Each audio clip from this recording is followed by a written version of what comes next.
That's why it's a reaction. I'm probably not gonna say shit. Why? It's just a reaction. That's what you're supposed to do. React to it. No? Alright, you ready? You sure? You gotta say something. You can't be quiet the whole time. Yeah. No, you can't. Guys, I'm your host, Jared Bronstein, and we probably have the most I.O. story ever here for you today. Make sure you guys are subscribed, click that bell so you can be notified when we post more videos, and follow the I.O. team on Instagram. We got links down below. So now we need to tell you guys all about this story, which is still developing and has me extremely confused as well. Long story short, Christine Barnett and her now ex-husband, Michael Barnett, were arrested and released on bail after being charged with leaving their newly adopted child in Lafayette, Indiana in 2013 when they moved to Canada with their family and broke off contact. The story has two sides, however, so we'll go from the beginning. The end kind of leaves us gasping for more because the investigation is still ongoing, or I guess I should say the trial at this point.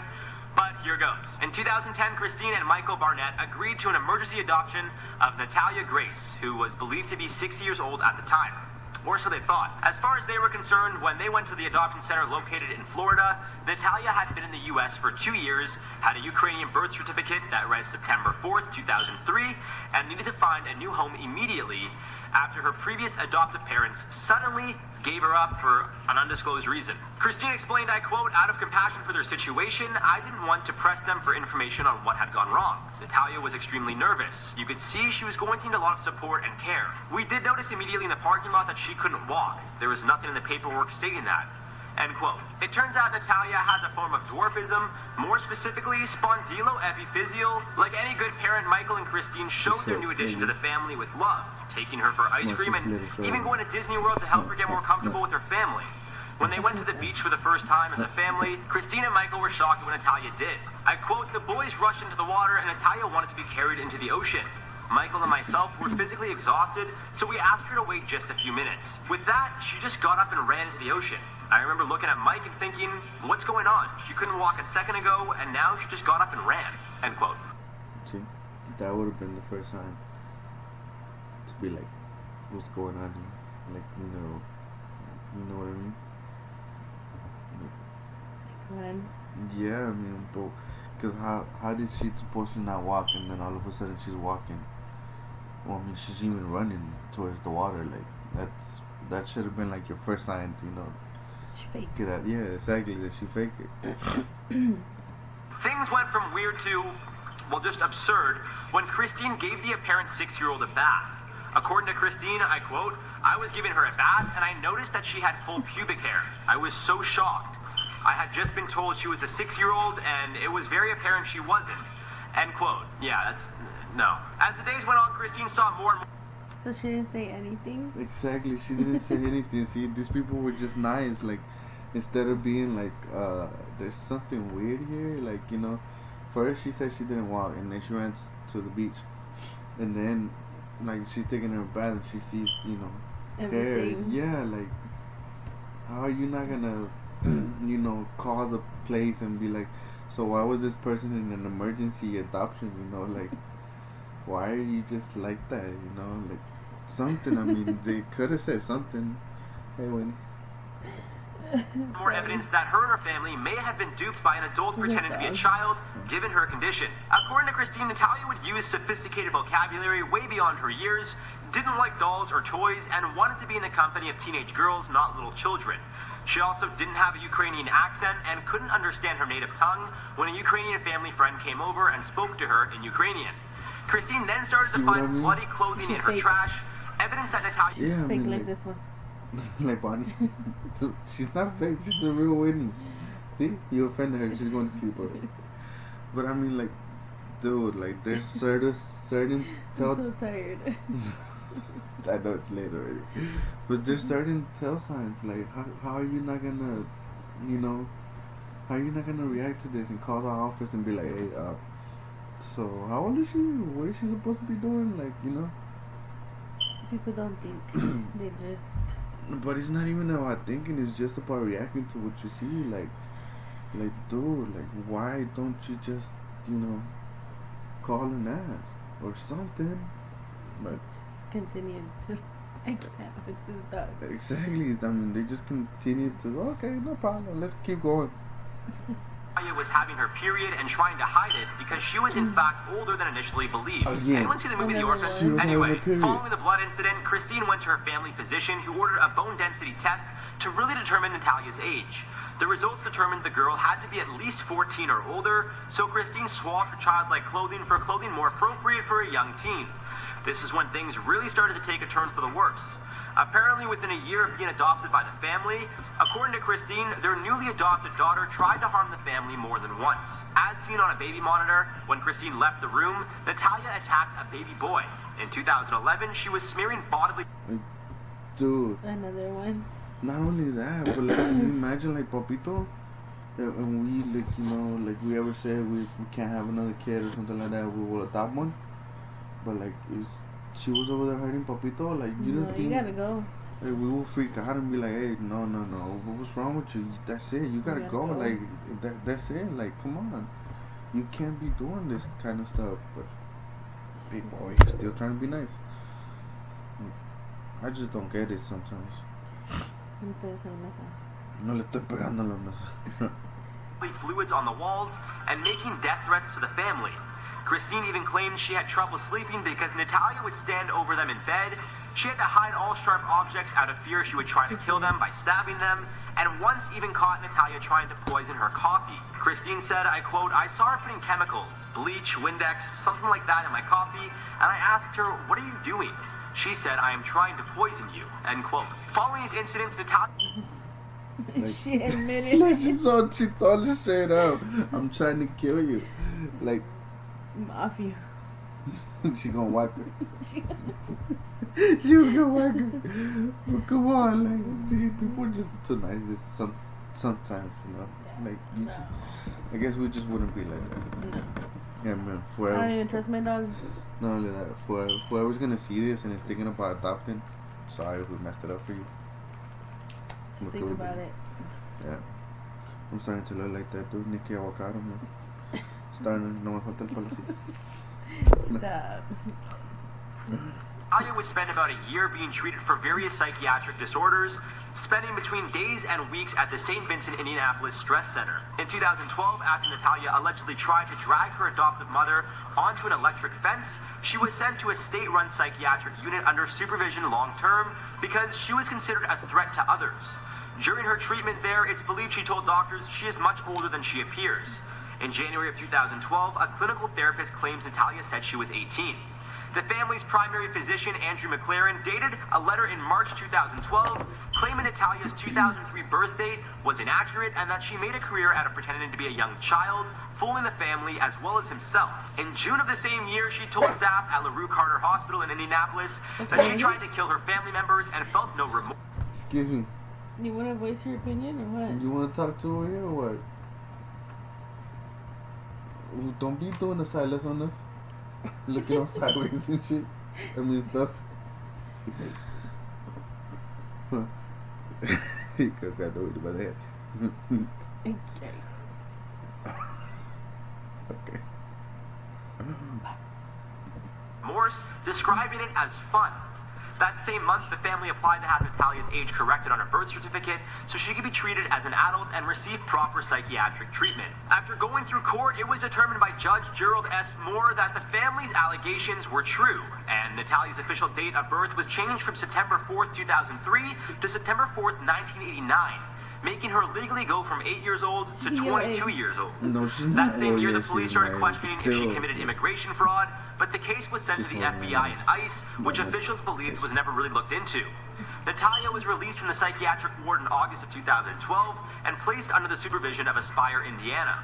Even though she was legally an adult, Christine and Michael found her an apartment and helped her get a social security number, food stamps, an ID, and apply for benefits. Natalia caused problems at her new residence and was evicted, which is when the Barnetts once again found her a new apartment, this time in Lafayette, Tippecanoe County. Christine stayed in contact with Natalia despite all the stuff she put her family through, and even made a plan to enroll her in school to help her get a high school diploma.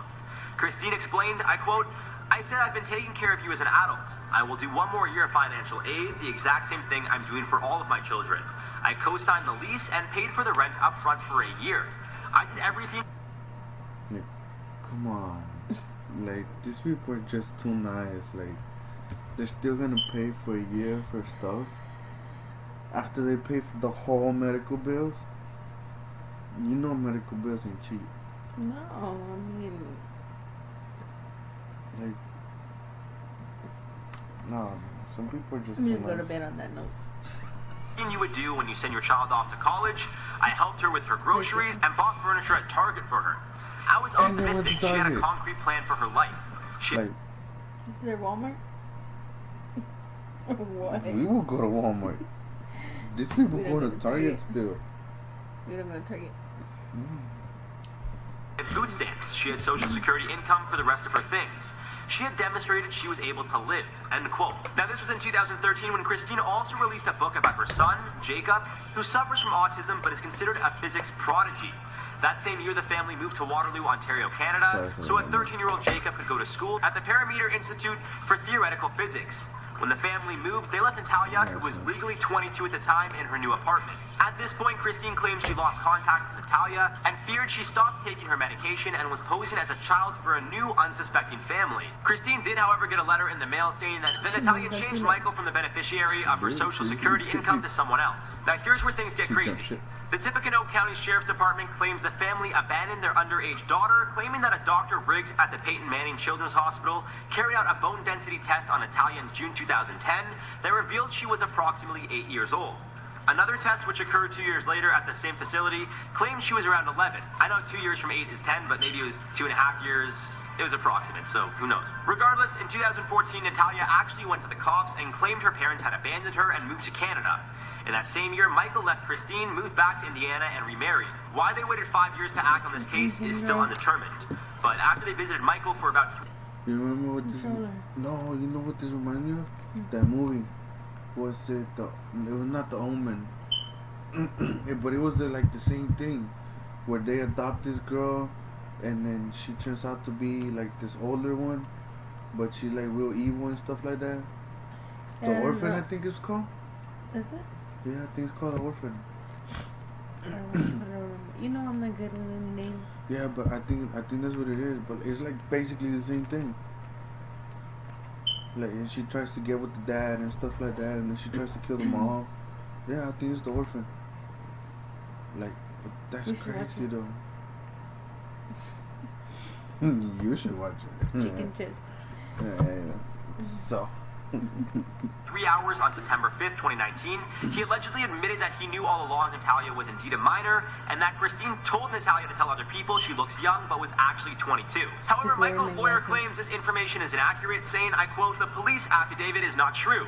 Michael never said he knew Natalia was a child. Police knocked on Michael's door, and he spoke to them for 3 hours without an attorney present.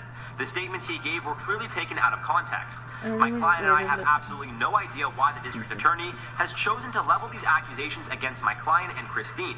The affidavit has been very selective in the medical reports it has chosen to cite, end quote. As of now, the whereabouts of Natalia are currently unknown. It's presumed she's about 30 years old, and the last time she was seen was by Michael in 2016 at a Tippecanoe Circuit Court when another couple tried to legally become Natalia's guardians. After it was objected by the Barretts, who claimed she was really an adult, the couple dropped their guardianship petition. Now here's where things get even crazier, as if this story wasn't wacky. But that's crazy though. That means she basically got away with it, and she's still out there. Doing it. Yeah. So you never really know who else. As long as it ain't us. That's the messed up part though. Like, she straight up told the lady, I'm trying to kill you. Like, she went, I met on her, I'll kill you. Enough. In court, when it was proven that Natalia was actually 22, the lead investigator who's charging Michael and Christine with crimes against a child was there when the decision was made. So why he's trying to move forward with his allegations is beyond anyone. The state of Indiana is trying to charge this couple with... But did you hear that? No, actually. The same dude that said, yeah, she's a minor is the same dude that said, oh no, that same dude that said she is older, the same dude that said she was saying she was a minor. Yeah, look. Sorry. I was investigator who's charging Michael and Christine with crimes against a child was there when the decision was made. So why he's trying to move forward? The couple tried to legally become Natalia's guardians. After it was objected by the Barretts, who claimed she was really an adult, the couple dropped their guardianship petition. Now here's where things get even crazier, as if this story wasn't wacky enough. In court, when it was proven that Natalia was actually 22, the lead investigator who's charging Michael and Christine with crimes against a child was there when the decision was made. So why he's trying to move forward with his allegations is beyond anyone. The state of Indiana is trying to charge this couple with crimes against a child, even though the state's same courts have determined Natalia is most definitely not a child. Christine surrendered to authorities on September 19th and was released after posting a $5,500 bond. Michael... Wouldn't it just basically be assault? No? What do you mean? Yeah. It's not a child. Like, no, but they're charging them with child endangerment, like they left her. But that's crazy. I mean... Yeah, exactly, but that's what he's saying, like, the lead investigator was the one that was there when they declared that she was 22 years old. But they're still charging them. Yeah, but he backtracked and now say that they left the child. So like, but why? Like that's what he was saying. Like he can't understand. Here doesn't belong. Exactly. Something here just doesn't belong. Did the same thing the day before, posting a $5,000 bond to be released. He was in court on September 24th to state his case, but as of now, the investigation, or I guess trial, is ongoing. And that wraps this one up, guys. I'm not gonna do any comments because this video was insanely long. You guys can let us know your thoughts. So, what do you think? What do you think about that? That I'm gonna have a nightmare. You're gonna have nightmares? But why? It's just creepy. I mean, it's just weird. It's just for the people out there, I guess. Be careful. Do your research. Make sure you they're children. get the proof, I guess. Not even. Just get the proof. Yeah, the receipts. As everybody's now says. Because it's just the world's crazy. Yeah, the world is really crazy, but I mean, just be careful. That's the best advice that we can give you is just be careful. I mean, and especially if you see some signs or something, do not ignore. Do not ignore. Please do not ignore. Guess. Yes. And like I said again, for whoever we ruined it, sorry. Might not ruin it for people. It just might make people more cautious or think about it more. Yeah, just be more alert. That's all. That's just all our we can opinion. say. And nothing else. Yeah. Thank you for watching. Don't forget to subscribe. And we'll be back. A couple more videos. Good night. Good night.